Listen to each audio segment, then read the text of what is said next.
Hello दोस्तों, कैसे हैं आप लोग। दोस्तों आज हम लोग बात करेंगे औसत चैप्टर, जो मैथमेटिक्स में बहुत इंपॉर्टेंट चैप्टर है। इसके अंदर जितना भी यूपीएससी में आज तक क्वेश्चन आया है, यानी कि यूपीएससी सी सेट के पेपर में जो भी क्वेश्चन आया हुआ है, उस सारे क्वेश्चन को आज हम लोग डिस्कस करेंगे। तो अगर आप लोग किसी भी एग्ज़ाम का तैयारी करते हैं तो इस क्वेश्चन को एक बार आप सॉल्व करके देखिएगा, क्योंकि ये क्वेश्चन जो है बहुत इंपॉर्टेंट है। ठीक है, आप देख सकते हैं इस क्वेश्चन को। पहला क्वेश्चन आपका दिया हुआ है, 2022 का पूछा हुआ क्वेश्चन है। आप देख सकते हैं, कह रहा है क्या कि ए बी सी, यानी कि 3 नंबर है ए बी सी, इसका औसत भार 40 केजी है। फिर बी डी ई का औसत भार 42 केजी है और एफ का बी के बराबर है। तो आपको बताना है कि A B C D E और एफ का औसत भार क्या होगा। देखिए, हम लोग जानते हैं औसत निकालने के लिए क्या करते हैं, सबको प्लस करके जितना है उसे डिवाइड करिए। यानी कि ए बी सी का औसत दिया हुआ है, तो यहाँ पे A plus B plus C equal to क्या आएगा, 3 नंबर है ना, तो 3 से इसमें मल्टीप्लाई कर देंगे, 3 इंटू 40। अब देखिए, बी डी ई का औसत दिया हुआ है 42, तो यहाँ पे लिखिए बी प्लस डी प्लस ई, ये दिया हुआ है कितना 42, तो 3 नंबर है, 3 इंटू 42। और आगे लिखा हुआ है क्या कि एफ का भार बी के बराबर है। ठीक है, तो हमें बताना है इसका औसत। अब इसका औसत निकालने के लिए हम क्या करेंगे, देखिए इसका औसत निकालने के लिए इसको प्लस करना पड़ेगा हमें, यानी कि A plus B plus C plus D plus E plus F, यही करेंगे ना, A B C D E और एफ। और इसमें किससे डिवाइड करना पड़ेगा, 1 2 3 4 5 6 नंबर है तो 6 से। अब हमें इसका वैल्यू हमें पता होनी चाहिए। अब देखिए, इस दोनों को अगर LHS को LHS के साथ हम ऐड करते हैं तो क्या आएगा, ये आ जाएगा आपका, इसको इसके साथ ऐड करिए, इसको इसके साथ, तो ये आ जाएगा a plus B plus C plus फिर b plus D plus e. तो पहले हम डी ई लिख लेते हैं, यानी कि d प्लस ई प्लस, अब यहाँ पे ध्यान दीजिए, इस b के प्लेस पे हम f लिख सकते हैं। क्यों लिख सकते हैं, क्योंकि दिया हुआ है कि b और f दोनों का भार क्या है, बराबर है। तो यहाँ पे f लिख लीजिए, इक्वल टू क्या आ जाएगा, दोनों का सम। इस दोनों में से 3 हम कॉमन ले सकते हैं, तो यह आ जाएगा 3 इंटू 42 प्लस 40। 3 इंटू 40 में 42 प्लस कीजिएगा तो 82 आएगा। यानी यहाँ पे क्या आ जाएगा आपका, 3 इंटू में 82 और डिवाइडेड बाई 6। अब देखिए, 3 से इसको काट दीजिए 2 बार में, और 2 से कटेगा 41, यानी कि इसका आंसर क्या आ जाएगा, 41। Option C is correct answer होगा। ठीक है, तो चलिए फिर अगला क्वेश्चन हम लोग देखते हैं कि एक शिक्षक और 3 छात्रों की औसत आयु 20 वर्ष है, और आगे कह रहा है यदि तीनों छात्र समान आयु के हो और शिक्षक और प्रत्येक छात्र की आयु का अंतर है 20 वर्ष, तो आपको शिक्षक की आयु बताएं। चलिए इस क्वेश्चन को सॉल्व करते हैं। यहाँ पे दिया हुआ है टीचर, तो टीचर को हम मान लेते हैं कुछ देर के लिए टी।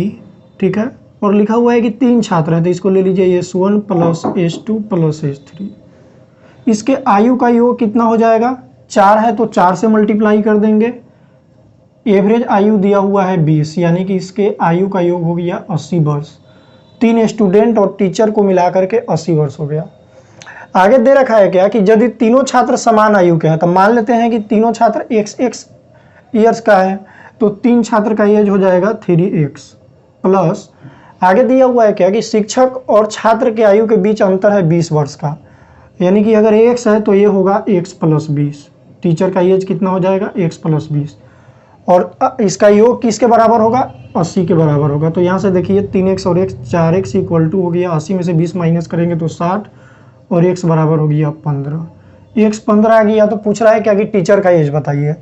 तो टीचर का एज कितना हो जाएगा, इससे 20 साल ज़्यादा है, तो 20 इसमें प्लस कीजिएगा, तो 20 और 15 35 साल, यानी कि इसका आंसर क्या होगा, सी होगा।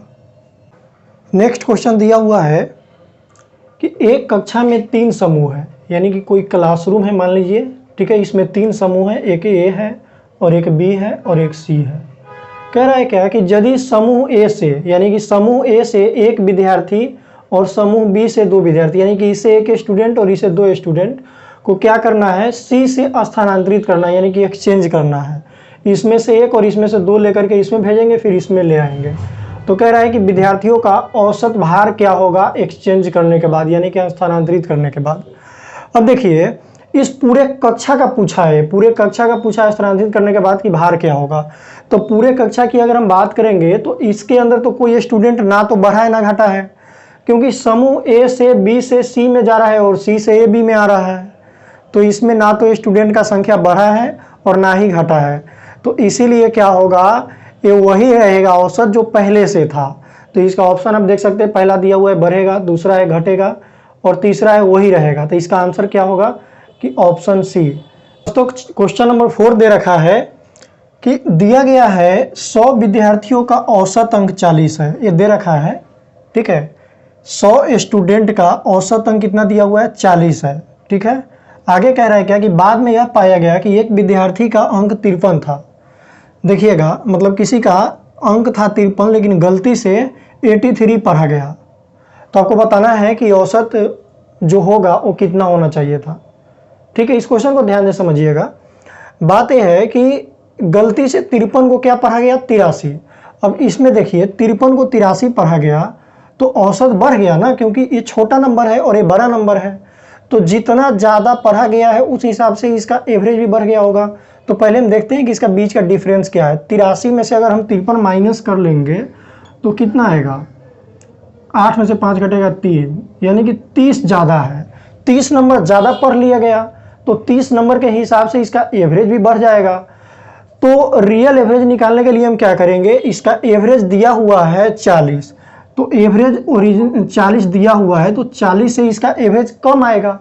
कम कितना आएगा, अब देखिए ज़्यादा अंक तो 30 ले लिया गया था, तो 30 और टोटल विद्यार्थी की संख्या से डिवाइड कर लीजिए, क्योंकि 30 अंक को 100 में डिवाइड करेंगे, यहाँ ये 0 से 0 कटेगा और ये आ जाएगा 40 ये आ जाएगा 0.3, यानी कि 39.7 इसका आंसर होगा। ओरिजिनल एवरेज जो होगा 39.7 होगा, यानी कि आंसर बी इसका होगा। दोस्तों नेक्स्ट क्वेश्चन दिया हुआ है, देख सकते हैं आप लोग। दे रखा है क्या कि मान लीजिए 9 व्यक्ति का औसत वजन 50 किलो है, यानी कि 9 व्यक्ति है उसका औसत वजन 50 किलो दिया हुआ है, और कह रहा है प्रथम 5 का औसत वजन 45 किलो है और लास्ट के 5 का 55 केजी है।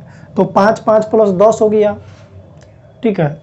अब देखिए प्रथम 5, 10 लोग हैं, 9 लोग हैं टोटल। मान लेते हैं पहला है A1, फिर है इसके बाद A2, इसी तरीके से A9 है, ठीक है।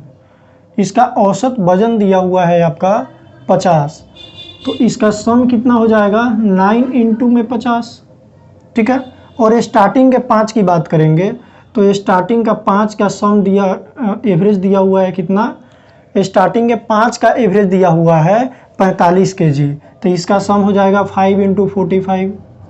फिर लास्ट के 5 का दिया हुआ है, ठीक है, यानी कि लास्ट के 5 का दिया हुआ है A5 plus A6 plus A7 plus A8 plus A9। देखिए यही 5 हुआ ना, 3 और 2 5। तो इसका दिया हुआ है 5 इंटू 55 केजी दिया हुआ है, 55 केजी, समझिएगा। तो हमसे पूछा क्या गया है कि 5वें व्यक्ति का वजन बताइए। तो इस 5वें व्यक्ति का अगर आप बात कीजिएगा ना तो 2 बार प्लस हो रहा है, एक बार ऊपर वाले में भी 5वां आ रहा है और एक बार नीचे भी आ रहा है। तो जब इसको हम प्लस करेंगे तो ये आपका आ जाएगा A1 से लेकर के A2 plus dot dot dot A9 तक आएगा, और इसके साथ में A5 भी आएगा। ये सम कितना होगा, इस दोनों को प्लस कर लीजिए, 5 कॉमन ले लेंगे इसमें से, तो आ जाएगा 45 और प्लस में 55। 45 में 55 प्लस कीजिएगा तो कितना हो जाएगा 100, 100 को 5 में मल्टीप्लाई कीजिएगा तो यह आ जाएगा 500, और इसका वैल्यू हमें पता है कितना है, इसको मल्टीप्लाई कीजिए 450 आएगा ये। अब यहाँ पे हम 450 रखेंगे तो ये 5 कितना आ जाएगा, 500 माइनस 450, ठीक है, यानी कि 50 इसका आंसर होगा। तो ऑप्शन सी इसका करेक्ट आंसर होगा।